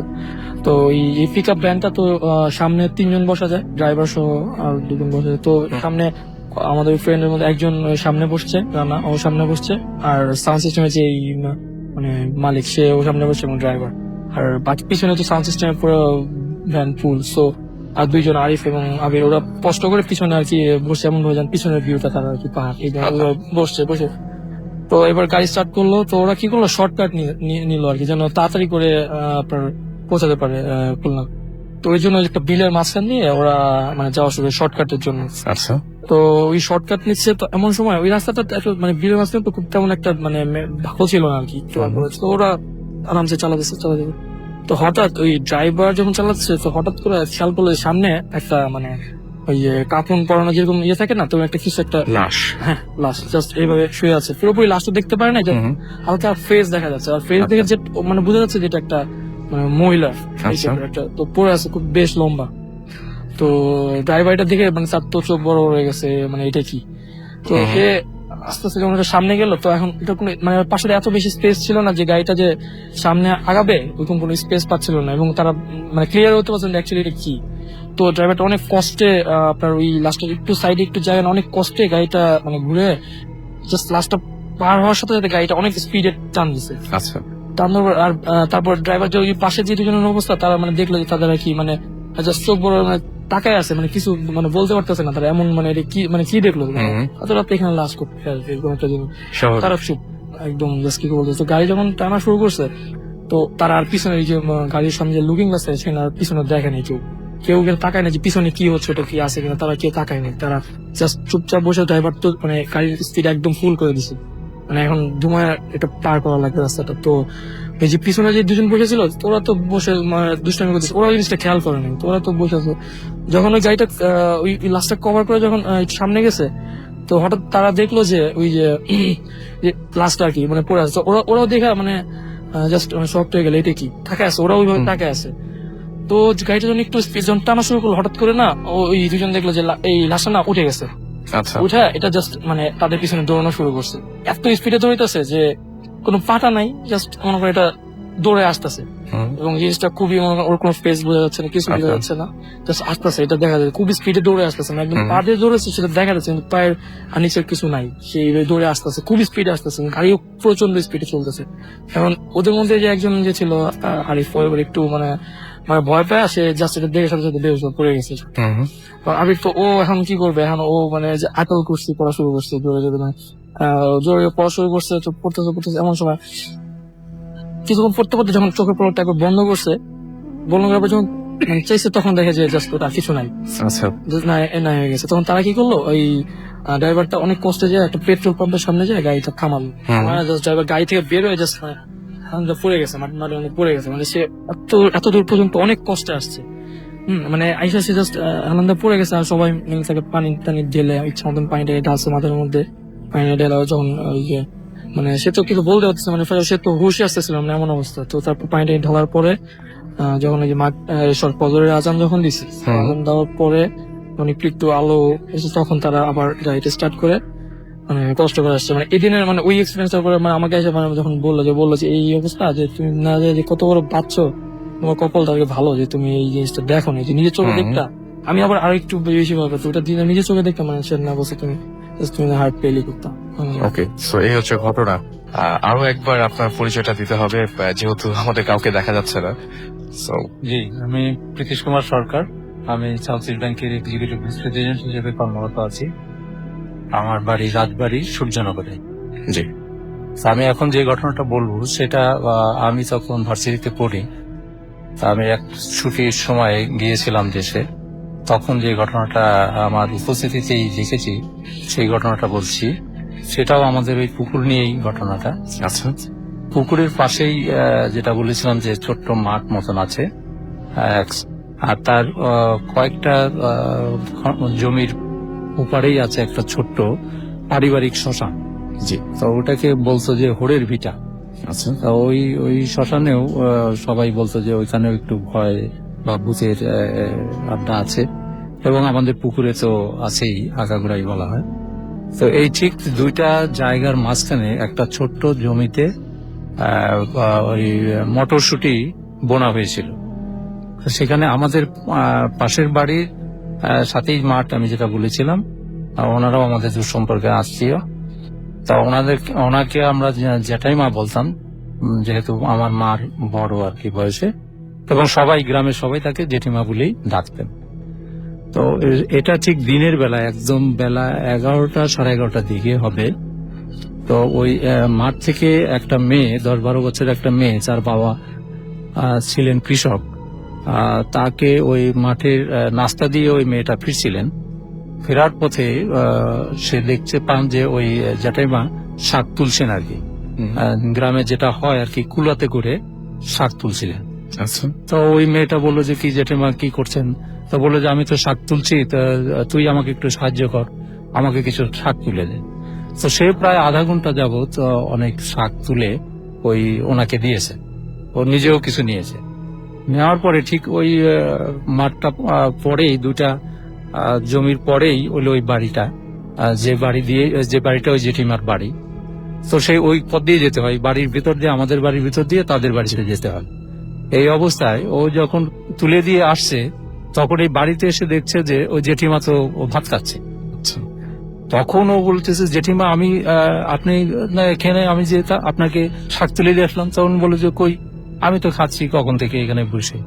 তখন ও ভয় পেয়ে গেছে রীতিমতো হালে, এবং ভয় পেয়ে চিৎকার দিয়ে অজ্ঞান হয়ে যায়। তখন আমরা দৌড়াই আসলাম, পার্শ্ববর্তী থেকে দৌড়ে আসে। তখন ওর অনেকক্ষণ পানি টানি দিয়ে তাকে সুস্থ করার চেষ্টা করা হলো। তখন তার জ্ঞান ফেরার পরে সে যে ওই ঘটনাটা বললো আর কি, এই হয়েছিল আমাকে। তখন বলার সাথে সাথে আমরা একটু বেরিয়ে গেলাম সবাই, যে ওইখানে কেউ শাক তুলছে কিনা বা অন্য কিছু, বা কেউ গিয়েছে কিনা, অন্য মাঠের কেউ দেখেছে কিনা। তো এরকম আর যে কাউকে পাওয়া গেল না। আচ্ছা, তো এটাও একটা মানে সেই থেকে গেল। ওই মেয়েটা অনেকদিন অসুস্থ ছিল, প্রায় 2-3 মাস যাবৎ ভোগার পরে অনেক ডাক্তার কবিরাজ এগুলো দেখানোর পরে আস্তে আস্তে সুস্থ হয়ে যায়। ওকে, এইটা ছিল একটা ঘটনা। আর একটা ঘটনা যেটা বলবো সেটাও এই একই জাতীয়, তবে সেটা ছিল ঠিক একটা পূর্ণিমা রাত্রে, এবং এটা ছিল চৈত্র মাস। আচ্ছা, আমাদের একটা বাড়িতে একটা যাত্রার দল ছিল, এমএসআর পার্টি ছিল। সেই যাত্রা দলে একটা ছেলে ছিল, যে ছেলেটা নায়কের পাঠ করতো। আচ্ছা, তার বাড়ি ছিল পদ্মার ওপারে, পাবনা জেলায়। কিন্তু তাদের বাড়িঘর যখন পদ্মা এসে ভেঙে যায়, তখন কাজের সন্ধানে আমাদের এই এরিয়াতে আসে। তখন আসলে একজনের বাড়িতে আশ্রয় নেয়। সেই লোকটাও যাত্রার দলের ওই বিবেকের পাঠ করতো। আর এই ছেলেটা দেখতে শুনতে সুন্দর ছিল, এবং সে ভালো গান করতে পারতো। এই জন্য যাত্রার দলে তাকে নায়কই বানানো হয়েছে। তো এরকম এক রাত্রে, ওই পূর্ণিমার রাত্রে, আমাদের বাড়িতে রিহার্সেল হতো। বাড়ির যে কাচারি ঘর ছিল ওইখানে যাত্রা রিহার্সেল দিয়ে রাত্র 11টা, 11:30 দিকে চলে গেছে। যে বাড়িতে থাকতো, যে যাকে বললাম যে বিবেকের পাঠ করতো, হলি বিশ্বাস ছিল তার নাম, আর এই ছেলেটার নাম ছিল টোকন, নায়ক যে পাঠ করতো। তারা দুইজন একসাথেই শুয়ে থাকতো, এক বিছানায় শুয়ে থাকতো। তো ওদের ছিল যে ভোরবেলা উঠে একটা কাজে যাবে, একটা জমি সংক্রান্ত, জমি মাঠে যে কাজ করতো সেই কাজে যাবে। তো ওই রাত্রে 3টার দিকে হঠাৎ করে ও ডাক শুনতে পায়, এই টোকন আস। এইভাবে যখন ডাক দিয়েছে, তো ও ভাবছে যে ওই তার যে হলি ভাই সেই তাকে ডেকেছে, এবং সে দেখতে পেল যে ওইখান দিয়ে যাচ্ছে। আচ্ছা, তো সে আমাদের বাড়ি থেকে 4-5টা বাড়ি দূরে। তো ওইখান থেকে আসতে আমাদের বাড়ি দিয়ে গেলেই তারপরে মাঠে চলে যায়। তো উনি দেখছে যে ওই ছেলেটা দেখছে যে ওনার ভাই আগে আগে যাচ্ছে, একটা সাদা গেঞ্জি পরা। তো ও যাচ্ছে, উনি পাশপাশ যত জোরেই যাক ওনাকে ধরতে পারছেন। ধরতে না পারলে যখন আমাদের বাড়ি ছেড়ে তারপরে যে লাস্ট বাড়িটা সেটাও ছেড়ে গেছে, যখন সে পুকুর পাড়ের দিক যাচ্ছে, তখন তার একটু ভয় হয়েছে যে পুকুরের দিক যাচ্ছে, কারণ উনি বলতেছে দাঁড়ান আমি একসাথে আসি, আসতেছে না। তখন সে ভয় পেয়ে দৌড় দিয়ে এসে আমার বাবাকে জোরে চিৎকার করে ডাকে, কাকা বলে ডাকতেন। কাকা তাড়াতাড়ি ওঠেন, বলে কি হয়েছে, তুই এত রাত্রি কি ব্যাপার? তো বলে যে আমি তো ভাবছি ভোর হয়ে গেছে, আমাকে ডাক দিল ভাই, তো আমি তো এখন ভাই ধরতে পারছি না। তো ও কাঁপছে। তখন ওকে নিয়ে ওই বাড়িতে চলে আসা হলো, যার কাছে সে শুয়ে আছে। এসে দেখা গেল যে ওই লোকটা ঘুমিয়ে আছে, ওখানে শুয়েই আছে। এই যে এতক্ষণ যে কার সাথে সে হাঁটলো, এইটা তখন সবাই আমরা ধরে নিছি। এবং এরকম ঘটনা অনেকের কাছ থেকে আমরা শুনি যে এরকম একটা জায়গায় একটা মানে কারোর সাথে মিট করেছে। আমরা প্রথম যে ইমেলটা পড়েছিলাম সেটাও এরকম, যে ফ্রেন্ড এর সাথে সারাদিন ঘুরলো, পরে জানা গেছে যে সে মারা গেছে। আসলে এরকম অদ্ভুত কিছু ঘটনা। ওই অনেকদিন ভয় পেয়ে, আর তারপরে অনেকদিন সেও একটু অসুস্থ ছিল, ভয় পেলে যেটা হয় আর কি, পরে আস্তে আস্তে সে নর্মাল হয়ে যায়। তো আমি কি কোনো ভিউয়ার্স বা লিসেনার জন্য একটু কথা বলতে পারি? জি প্লিজ। হ্যালো, আমি বলছি লাবিপা, তুমি আমাকে এখনই টেলিফোন করেছিলে যে আমি আর একটা প্রথম গল্প বলার পরে তুমি বলেছিলে যে আমাকে একটু হ্যালো করেন, তাই আর কি করলাম।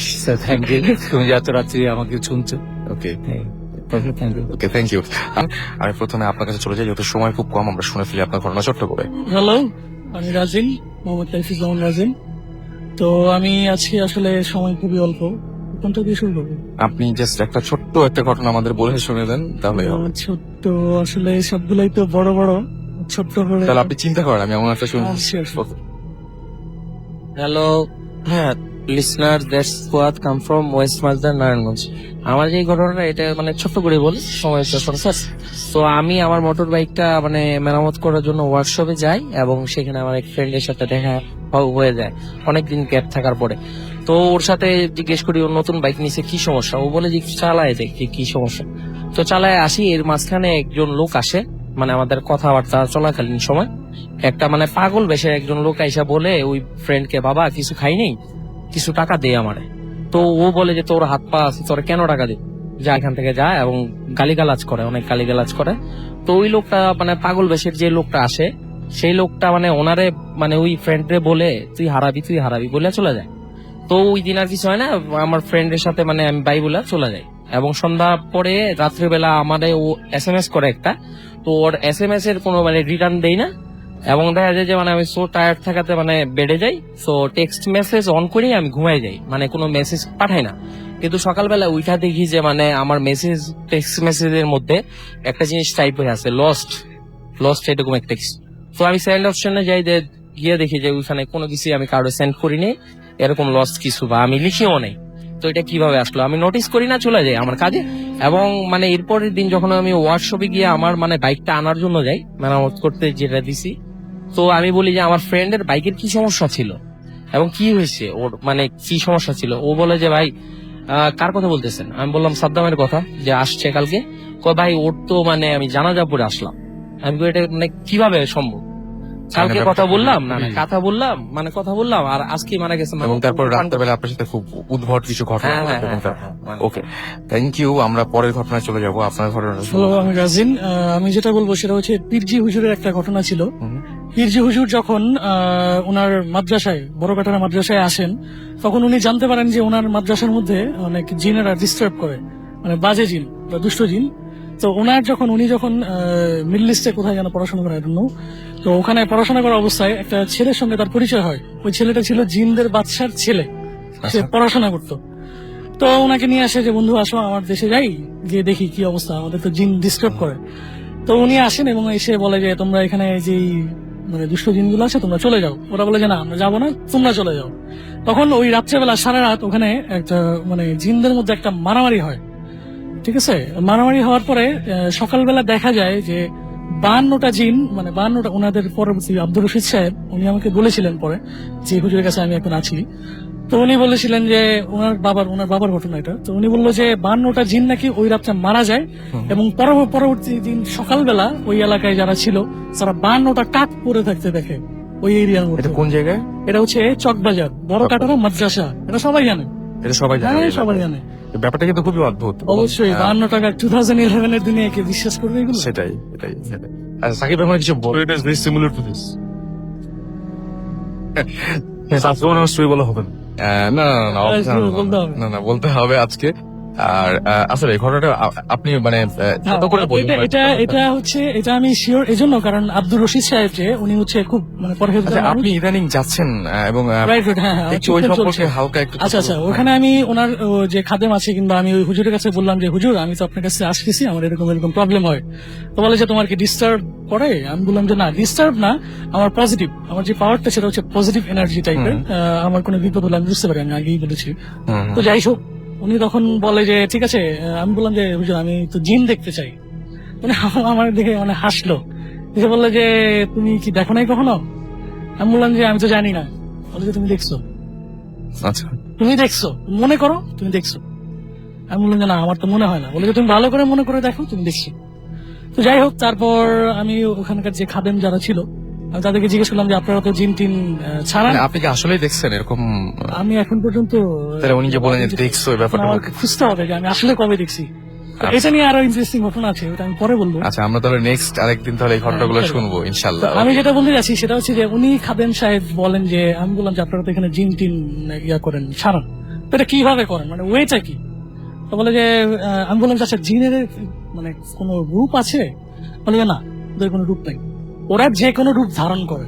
ওকে, স্পেশালি সাপ এবং বাঘ।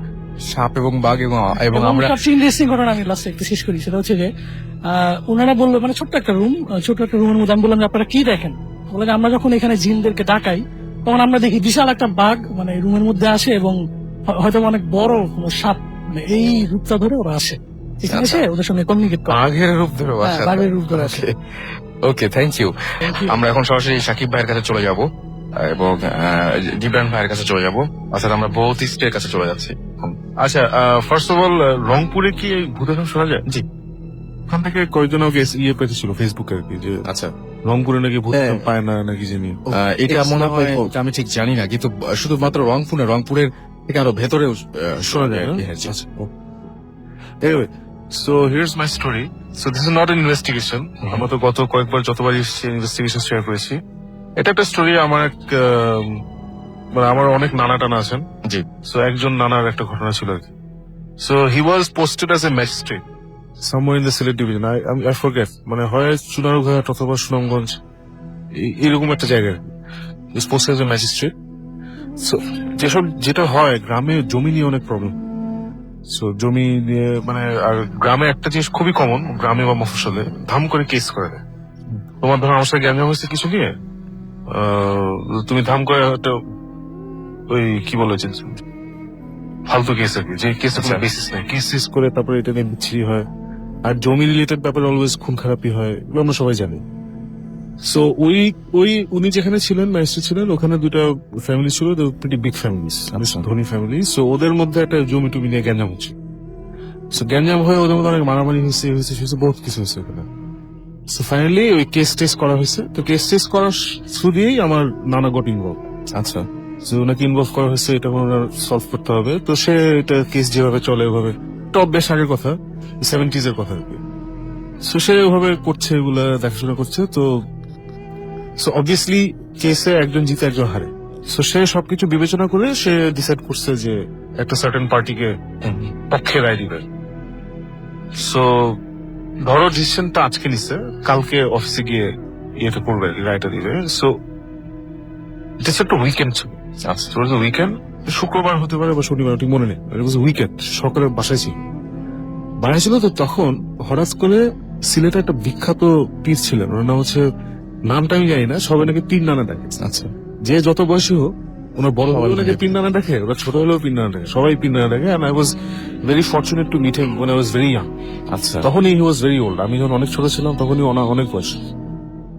সো পীর নানা হঠাৎ করে আমার এই নানা বাসীকে হাজির হয়েছে সকালবেলা, খুব খুশি। এবং লোকটা মানে ভয়াবহ অন্য টাইপের লোক আর কি। আমি ছোটবেলা ওনার বাসায় গিয়ে আম্মা বসে চলো পীর নানা বাসায়, আমি তো না, আমি এগুলো যাবো না। ছোটবেলা থেকে আমি এগুলো গিয়েছিলাম আর কি। এখন আমাকে জানিস আর কি। আম্মা বসে না, উনি খুব মজার মানুষ ছিল। তো আমি গিয়ে দেখি this is back in 1985-6, Mickey মাউসের একটা টি শার্ট পরে ঘুরে বেড়াচ্ছে ভদ্রলোক। আচ্ছা, বাসার মধ্যে এমনি দাড়ি আছে সব, জিনিসটা খুবই দাড়ি আছে এবং মিকি মাউসের টি শার্ট পায়জামা পরে সে হেঁটে বেড়াচ্ছে দিব্যি। আচ্ছা, তো ওটা দেখে আমার পছন্দ হয়ে গেছে, বাহ, ডিজনি ক্যারেক্টার পছন্দ করে। সো নিশ্চয় ফুর্তির লোক আর কি। সো এনিওয়ে, সে ওরকমই, সে কখনো কোনো মানে সিরিয়াস কথা বলে না। তুমি ধরো ওনার কাছে দোয়া চাইতে যাও, বলে কেন আমার কাছে দোয়া আছে, নিজে দোয়া করে গিয়ে যাও, আচ্ছা, এই টাইপের, বুঝছো। সো সে হঠাৎ করে আমার নানা বাসায় হাজির হয়ে গেছে। He had a very good relationship with আমার আম্মার সাইডের সবার সাথে।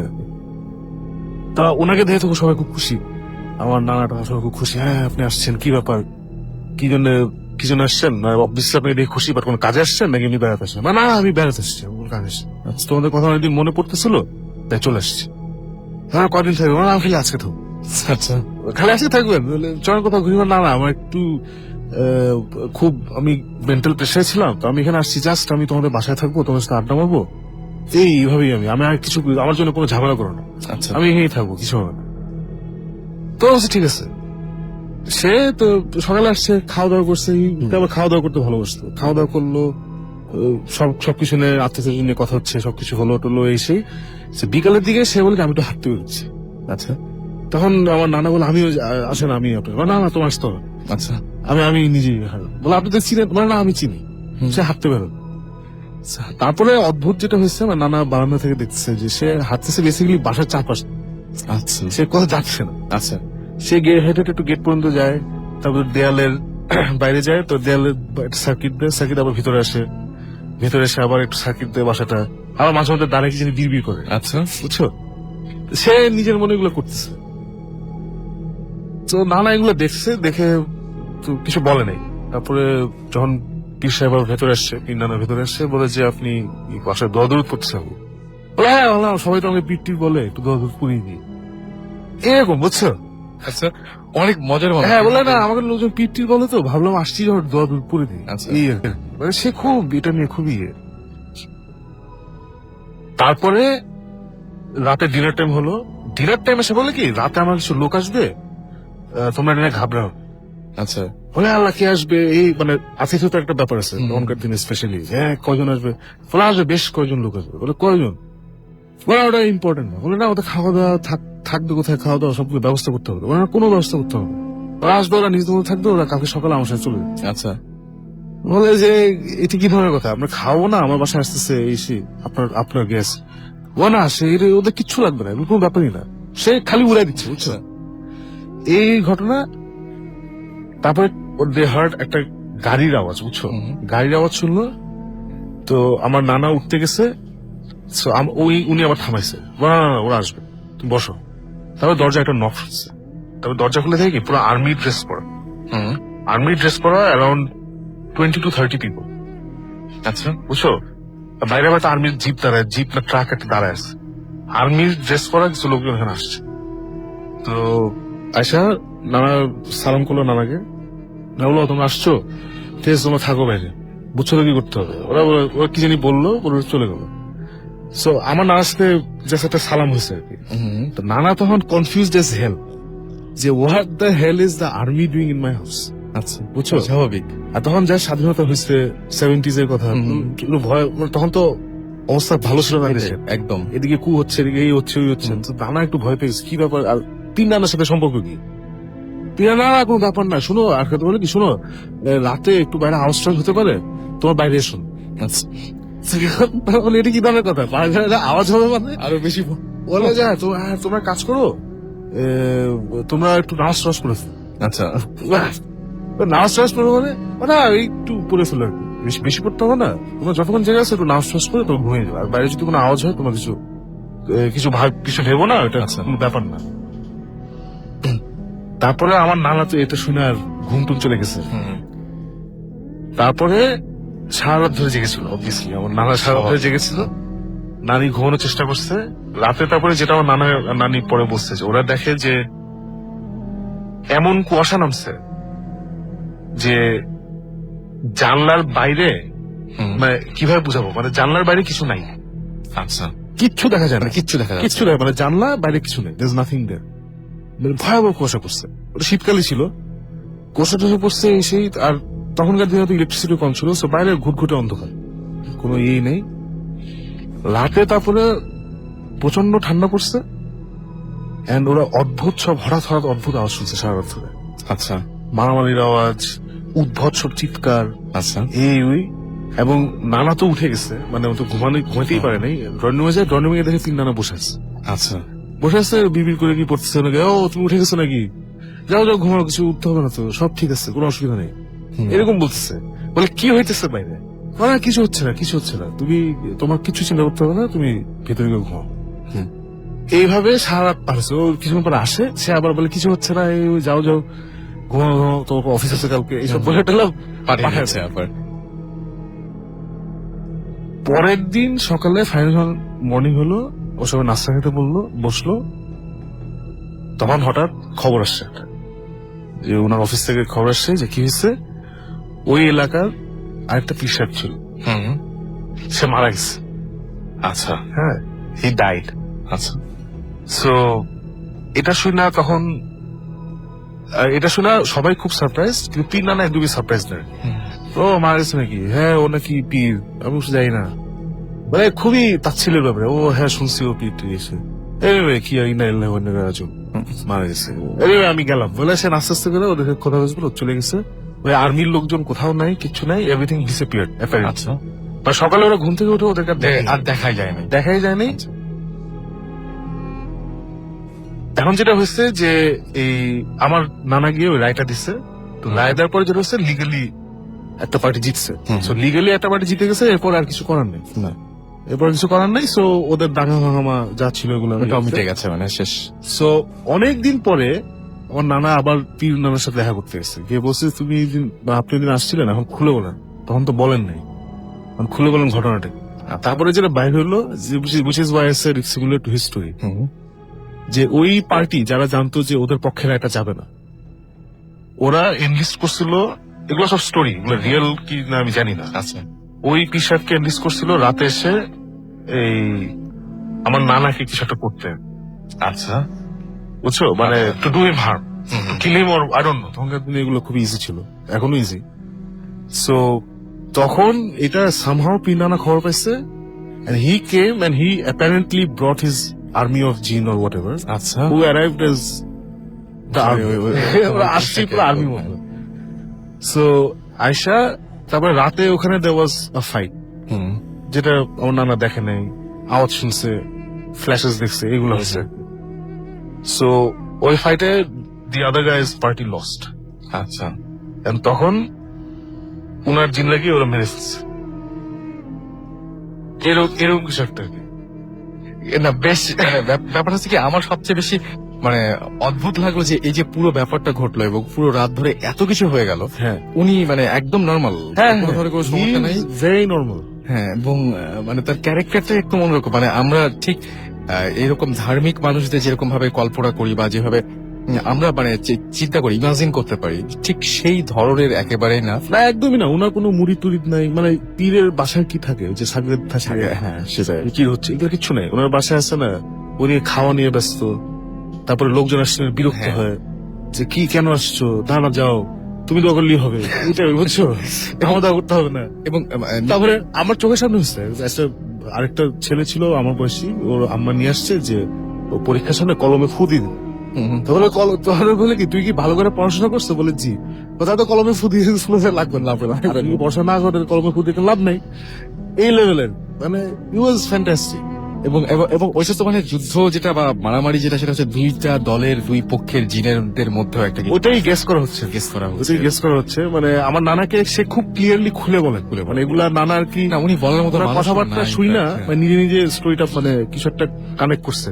হ্যাঁ, মানে যেহেতু উনি বলার মতো ঠিক আসলে না, মানে সবকিছু যেভাবে উড়িয়ে দিচ্ছিলেন, মানে প্রথমে উনি এসেই উপস্থিত হয়েছেন এভাবে যে না কিছু হয়নি আসলে তেমন, হ্যাঁ, না, হ্যাঁ, এমনি হ্যাঁ। আসছি, হ্যাঁ। থাকবো আজকের দিনটা, হ্যাঁ, হ্যাঁ ভাল লাগছিল না, মানে একটা মানে মনে হচ্ছে একটা ছুটি কাটাতে আসছে। Is like a character for movie.